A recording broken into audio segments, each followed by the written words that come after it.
വചനവീഥിയിലൂടെ father ജെ.ബി. Puthur. വിശുദ്ധ മാർക്കോസ് രചിച്ച നമ്മുടെ കർത്താവ് യേശുമിശിഹായുടെ പരിശുദ്ധ സുവിശേഷം, അധ്യായം 7, 31 മുതൽ 37 വരെയുള്ള വാക്യങ്ങൾ. ബധിരനെ സുഖപ്പെടുത്തുന്നു.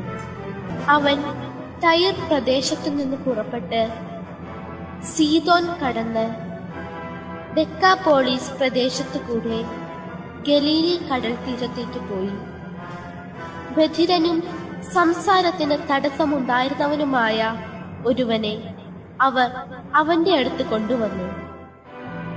അവന്റെ മേൽ കൈകൾ വയ്ക്കണമെന്ന് അവർ അവനോട് അപേക്ഷിച്ചു. യേശു അവനെ ജനക്കൂട്ടത്തിൽ നിന്ന് മാറ്റി നിർത്തി.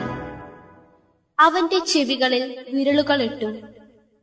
തുപ്പലുകൊണ്ട് അവന്റെ നാവിൽ സ്പർശിച്ചു. സ്വർഗത്തിലേക്ക് നോക്കി നെടുവീർപ്പെട്ടുകൊണ്ട് അവനോട് പറഞ്ഞു, എഫ്ഫാർത്ത, തുറക്കപ്പെടട്ടെ എന്നർത്ഥം.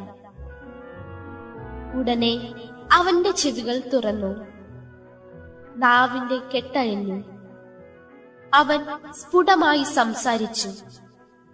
ഇക്കാര്യം ആരോടും പറയരുതെന്ന് അവൻ അവരെ വിലക്കി. എന്നാൽ എത്രയേറെ അവൻ വിലക്കിയോ അത്രയേറെ ശുഷ്കാന്തിയോടെ അവർ അത് പ്രഘോഷിച്ചു. അവർ അളവറ്റ വിസ്മയത്തോടെ പറഞ്ഞു, അവൻ എല്ലാ കാര്യങ്ങളും നന്നായി ചെയ്യുന്നു. ബധിരർക്ക് ശ്രവണശക്തിയും ഊമർക്ക് സംസാരശക്തിയും നൽകുന്നു. ജീവിത വ്യാപാരങ്ങൾ ദൗത്യ നിർവഹണത്തിനുള്ള മാർഗങ്ങളാകണം. 2000-ലധികം വർഷങ്ങൾക്ക് മുമ്പ് നാട്ടിൽ നിലനിന്നിരുന്ന ചികിത്സാ സമ്പ്രദായത്തിന്റെ ഒരു പ്രാഗ്രൂപം അനാവരണം ചെയ്യുകയല്ലേ ഇന്നത്തെ സുവിശേഷം എന്ന് ഞാൻ ചിന്തിക്കുന്നു. യേശു ഇന്നത്തെ രീതിയിൽ പറഞ്ഞാൽ വിദേശ പര്യടനം ഒക്കെ കഴിഞ്ഞ് തന്റെ പ്രവർത്തനങ്ങളുടെ കേന്ദ്രമായ ഗാലിലി കഫർനാം പ്രദേശത്തേക്ക് തിരിച്ചു വന്നിരിക്കുകയാണ്. അങ്ങനെ തിരിച്ചു വന്നിരിക്കുന്ന യേശുവിന്റെ അടുത്തേക്ക് മൂകനും ബധിരനുമായിട്ടുള്ള ഒരു മനുഷ്യനെ സുഹൃത്തുക്കളും ബന്ധുജനങ്ങളും കൂടെ യേശുവിന്റെ അടുത്തേക്ക് എത്തിച്ചിരിക്കുന്നു.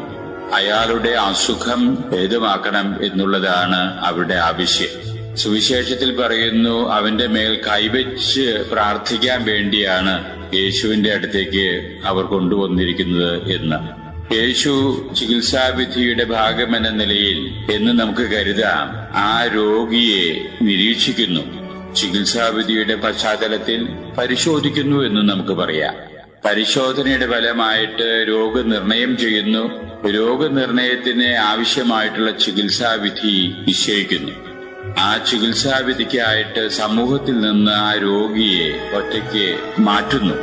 അങ്ങനെ മാറ്റപ്പെട്ട ആ രോഗിയെ ബിഷഗുരന്റെ റോളിലുള്ള യേശുവും പരിചരിക്കാനുള്ള ഏതാനും ചില വ്യക്തികളുമായിട്ട് ആ രോഗിയെ പരിചരിക്കുന്നു. യേശു പ്രകൃതിയിൽ നിന്ന് തന്നെ സ്വരൂപിച്ചെടുത്ത ചില വസ്തുക്കൾ കൊണ്ട് ആ രോഗിയുടെ നാവിലും കർണപുടത്തിലും അത് പൂശുന്നു. അതിനുശേഷം പ്രാർത്ഥനാ നിർഭരമായിട്ട് യേശു ആ രോഗിയോടായിട്ട് പറയുന്നു, എഫേത്ത, തുറക്കപ്പെടുക എന്നാണ് അതിന്റെ അർത്ഥം. രോഗി ഉടനെ സുഖം പ്രാപിക്കുന്നു. നാവിന്റെ കെട്ടുകൾ അഴിയുന്നു. കേൾക്കാൻ സാധിക്കുന്നു. എല്ലാവർക്കും സന്തോഷം. യേശു ഉടനെ തന്നെ അവിടെ കൂടിയിരിക്കുന്ന ആളുകളോട് പറയുന്നു, ഇത് ഇപ്പോൾ പരസ്യപ്പെടുത്തണമെന്നില്ല. യേശുവിന്റെ ചിന്ത മനസ്സിലാക്കാൻ ആ സമൂഹത്തിന് സാധിച്ചില്ല എന്ന് വിചാരിക്കുന്നതിൽ തെറ്റില്ല. അതിൽ വിസ്മയം തോന്നിയിട്ടും കാര്യമില്ല. അതുകൊണ്ട് യേശു പറഞ്ഞതിന് വിപരീതമെന്ന നിലയിൽ അവർ പെരുമാറുന്നു. യേശു എന്തുകൊണ്ടായിരിക്കാം ഇത് പരസ്യപ്പെടുത്തണം എന്ന് ഞാൻ ഇപ്പോൾ ആഗ്രഹിക്കുന്നില്ല എന്ന് പറഞ്ഞതിന്റെ അർത്ഥം നാം ഗ്രഹിച്ചെടുക്കേണ്ടിയിരിക്കുന്നു. താൻ ഒരു ദൗത്യത്തിന് വേണ്ടിയാണ് ഈ മണ്ണിലേക്ക് കടന്നു വന്നിട്ടുള്ളത് എന്ന് യേശുവിന് നന്നായിട്ട് അറിയാം. താൻ മണ്ണിലേക്ക്, ഈ ലോകത്തിലേക്ക് കടന്നു വന്നിരിക്കുന്ന ദൗത്യം മനുഷ്യനെ ദൈവത്തിന്റെ പക്കലേക്ക് എത്തിക്കാൻ ഇടവരിക എന്നുള്ളതാണ് ആത്യന്തികമായ ലക്ഷ്യം. ഇതാണ് യേശുവിന്റെ ദൗത്യം.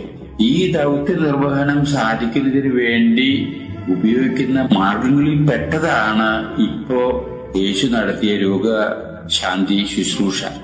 അത് ലക്ഷ്യമല്ല, അത് മാർഗമാണ്. ഈ മാർഗത്തെ പറ്റിയിട്ടുള്ള വലിയ പരസ്യം വന്നു കഴിഞ്ഞാൽ തന്റേതായിട്ടുള്ള ദൗത്യ നിർവഹണത്തിന് പോലും മാർഗഭ്രംശം വരാൻ അത് ഇടവരുമോ എന്നുള്ളതിന്റെ അടിസ്ഥാനത്തിലും കൂടിയാകാം യേശു അത് പരസ്യപ്പെടുത്തരുത് എന്ന് പറയാൻ കാരണം എന്നാണ് എന്റെ ചിന്ത. പക്ഷേ അവിടെ കൂടിയിരുന്ന സാധാരണ ജനങ്ങൾക്ക് യേശുവിന്റെ ചിന്തയുടെ ഉന്നതമാനങ്ങള് മനസ്സിലാക്കാൻ സാധിക്കാതെ വന്നു എന്നുള്ളതിൽ നാം വിസ്മയിച്ചിട്ട് കാര്യമില്ല. ഇന്നത്തെ സുവിശേഷത്തിന്റെ സന്ദേശം എന്ന രീതിയിൽ നാം പഠിച്ചെടുക്കേണ്ട യാഥാർത്ഥ്യം, നമുക്കും ഈ ലോകത്തില് നിർവഹിക്കാനായിട്ടുള്ള ദൗത്യങ്ങളുണ്ട്. എന്റെ ദൗത്യം എന്താണ് എന്ന് ഞാൻ മനസ്സിലാക്കി ആ ദൗത്യം നിർവഹിക്കുക എന്നുള്ളതാണ് എന്റെ ജീവിതത്തിന്റെ ഉദ്ദേശം തന്നെ. ഈ ദൗത്യ നിർവഹണത്തിന് വേണ്ടി ഉപകരിക്കാവുന്ന മാർഗങ്ങളാണ് എന്റെ ജീവിതത്തിലെ ഞാൻ അനുഷ്ഠിക്കേണ്ട പ്രവർത്തനങ്ങള്, ജീവിത വ്യാപാരങ്ങള് എന്റെ ദൗത്യ നിർവഹണത്തിന്റെ ഭാഗമെന്ന നിലയിലുള്ള മാർഗങ്ങളായിട്ട് തീരണം. പക്ഷേ ജീവിത വ്യാപാരങ്ങൾ എന്റെ ലക്ഷ്യമല്ല. അതുകൊണ്ട് ദൗത്യബോധം എന്നിൽ ഉണ്ടാകുകയും ആ ദൗത്യം നിർവഹിക്കപ്പെടുന്നതിന് വേണ്ടിയുള്ള മാർഗങ്ങൾ മാത്രം അവലംബിക്കുകയും ചെയ്യുക എന്നുള്ളതിലേക്ക് നമ്മുടെ ശ്രദ്ധ തിരിക്കുകയാണ് ഇന്നത്തെ സുവിശേഷം എന്ന് ധരിക്കുന്നതിൽ തെറ്റില്ല.